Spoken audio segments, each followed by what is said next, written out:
Voilà, je veux dire, c'est un immense film, mais une fois que j'ai dit c'est le plus grand, en fait, on n'a rien dit, et du film et des films à côté. Mais Hmm, voilà. Et bien donc, sûr. quand Melville fait un flic, ça sera le dernier film qu'il va faire Alain Delon. Ils ont fait 3 films ensemble. Ouais.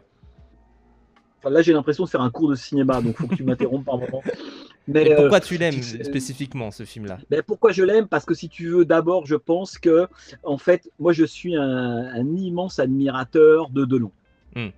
Bon, il y a peut-être des clans, hein, Delon, Belmondo. Oui, bien Pour sûr. moi, voilà, Voilà. je dirais que Alain Delon est le plus grand acteur français de la seconde partie du XXe siècle. Je peux voir n'importe quel film avec Alain Delon, même ses mauvais films, même des navets qu'il a pu tourner, voire produire lui-même, etc. Hmm. Il y a une puissance de Delon qui, pour moi, est phénoménale.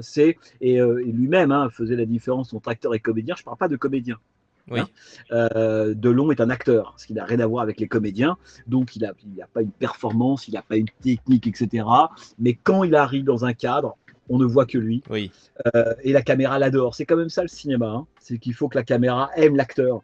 Et Delon, oui, pour moi, c'est le plus grand. Oui.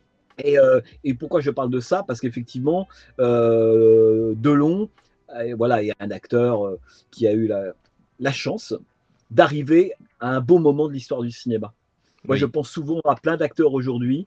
Alors, c'est vrai qu'il y a plus beaucoup d'acteurs qui peuvent s'aligner sur les Delon, Charles Oui, Denner, bien Patrick sûr. Devers, etc. Je ne citerai pas de nom pour pas être offensant, mais là, on a quand même descendu 24 étages, quoi. Mais indépendamment de ça, je pense qu'un bon acteur, et je pense surtout au cinéma américain, plus qu'au cinéma français ou au cinéma italien, où il y a de très très bons acteurs dans le cinéma italien et très bons dans le cinéma américain, Hmm. en fait, je me dis ce qui est terrible, en fait, pour le jeune bon acteur qui arrive, c'est qu'il n'arrive pas au bon moment. Oui. C'est-à-dire qu'il n'arrive pas au moment où l'histoire du cinéma, où les grands réalisateurs sont là. Et Oui. y a plein. Alors évidemment, certains s'en sortent mieux que d'autres. Il y en a 3-4. Je pense à quelqu'un comme Adam Driver, Hmm. qui arrive à rapter 2-3 trucs, Brad Pitt un peu sur le tard, peut-être qu'Austin Butler va faire quelque chose, mais c'est très difficile d'être un jeune acteur aujourd'hui dans le cinéma occidental, Hmm. enfin américain ou français, parce que les planètes ne s'alignent pas, c'est un mauvais moment, il n'y a pas de film globalement très intéressant, etc. Ouais. Or, la force de Delon, c'est pour ça que si Delon était arrivé en 80-90, ça aurait été une toute autre limonade en Ouais. réalité. Mais il arrive en gros début des années 60. Il arrive au moment de l'âge d'or du cinéma européen et Oui. notamment d'histoire du cinéma italien. Et il a la chance de croiser la route de Visconti, la route d'Antonioni, et la route d'autres cinéastes, Hmm. etc. Et puis évidemment Melville, enfin c'est complètement fou, hein, Clément, la carrière de Delon, mais on ne peut pas être un grand acteur tout seul. On est Oui. dépendant d'un contexte, de grands cinéastes, de grands films, d'une période, d'une époque, d'un look d'une époque aussi. Et Delon a été totalement synchrone avec ça, d'où la puissance, d'une certaine manière, de sa carrière. Hmm. Et en fait, il a été formé par Clément, par Visconti, il l'a souvent répété, etc. Et puis il y a cette rencontre déterminante en 67 avec Melville, qui lui a déjà une carrière avant. Il a tourné le Doulos, le deuxième souffle avec Ventura, etc. Et puis c'est un coup de foudre entre les deux, Oui. entre Melville et Delon. Bah, ils Hein, correspondent si bien, quoi. On regarde le ouais, samouraï, on ne verrait personne d'autre que Delon dedans, et en voilà, même temps, on ne verrait personne d'autre que Melville pour filmer Delon comme ça, quoi. voilà, ils s'entendent tout de suite. C'est-à-dire que je pense que d'ailleurs le coup de foudre entre Delon et Melville, il a presque été filmé par Melville lui-même dans le Oui. cercle rouge entre Gianmara Volonté et Alain Delon. Quand Volonté sort du coffre dans l'espèce de terrain boueux, Delon est là, ils se regardent tous les deux, pas champ contre champ, mais on pourrait dire plan frontal contre plan frontal, Hmm. qui est vraiment la figure du choc, on pourrait dire, entre deux individus. C'est plus la conversation, c'est un truc qui tétanise, et ce qui tétanise, c'est de la Hmm. passion. C'est de l'amour, enfin peu importe. Et donc, Delon et Melville se retrouvent dans 67 et on pourrait dire que Melville va infléchir la persona de Delon. Il va même Hmm. créer ce que va devenir Delon, en fait, à partir de 67, et dont il ne sortira quasiment plus jusqu'à la fin de sa carrière.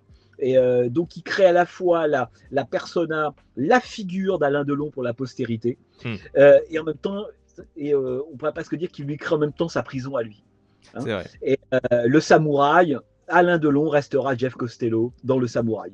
Hmm. Et à 2-3 exceptions près, notre histoire de Bertrand Blier, Nouvelle Vague de Godard, il ne sortira pas de ça. Et une autre exception, c'est le film que Delon tourne en même temps, au même moment que un flic, et qu'une raison pour laquelle ça se passe pas très bien pour ce troisième film entre eux, entre Delon et Melville, c'est le professeur de Valeo Zurlini.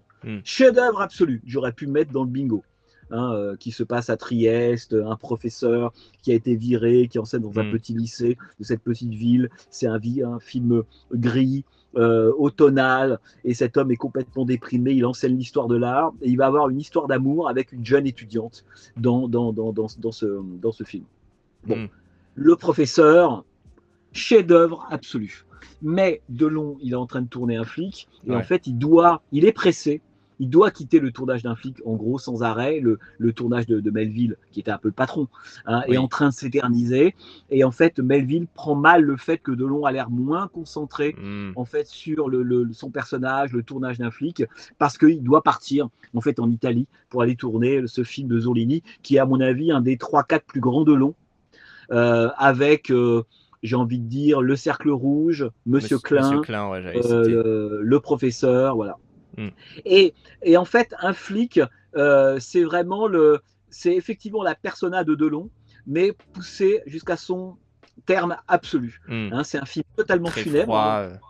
En fait, il filme Delon comme un mort vivant. Il y a d'ailleurs un face-à-face avec une prostituée morte qui est de l'ordre de la passion aussi, un face-à-face frontal, comme si Delon reconnaissait dans ce visage mort plus de choses que dans le visage des vivants au cours du film. Et c'est simplement l'histoire il joue le rôle d'un flic. Alors, je ne veux pas être trop long là-dessus, mais c'est aussi la première fois que dans l'histoire... Ah non, non, je dis une bêtise. C'est dans le film de Jacques Deray avec Trintignant, dans lequel Delon va jouer pour la première fois le rôle d'un flic. Le titre du film m'échappe. Tu as Internet. Trintignant, Delon. Trintignant, Delon. Tac, c'est du coup Flick Story. Non, attends.